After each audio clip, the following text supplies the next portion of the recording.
യഹോവയുടെ ശബ്ദം വെള്ളത്തിനു മീതെ മുഴങ്ങുന്നു.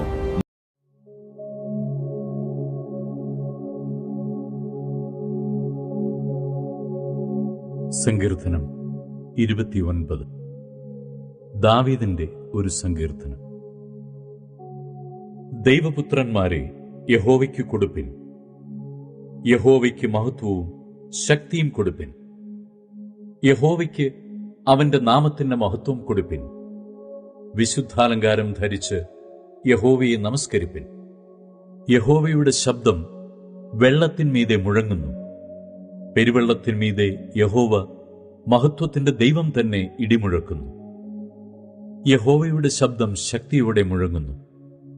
യഹോവയുടെ ശബ്ദം മഹിമയോടെ മുഴങ്ങുന്നു. യഹോവയുടെ ശബ്ദം ദേവദാരുക്കളെ തകർക്കുന്നു. യഹോവ ലെബാനോനിലെ ദേവദാരുക്കളെ തകർക്കുന്നു. അവനവയെ കാളക്കുട്ടിയെപ്പോലെയും ലെബാനോനെയും സിരിയോനെയും കാട്ടുപോത്തിൻകുട്ടിയെപ്പോലെയും തുള്ളിക്കുന്നു. യഹോവയുടെ ശബ്ദം അഗ്നിജ്വാലകളെ ചിന്നിക്കുന്നു. യഹോവയുടെ ശബ്ദം മരുഭൂമിയെ നടുക്കുന്നു. യഹോവ കാദേശ് മരുവിനെ നടുക്കുന്നു.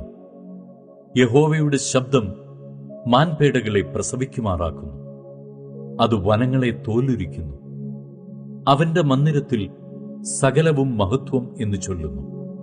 യഹോവ ജലപ്രളയത്തിന്മീതെ ഇരുന്നു. യഹോവ എന്നേക്കും രാജാവായിരിക്കുന്നു. യഹോവ തന്റെ ജനത്തിന് ശക്തി നൽകും. യഹോവ തന്റെ ജനത്തെ സമാധാനം നൽകി അനുഗ്രഹിക്കും.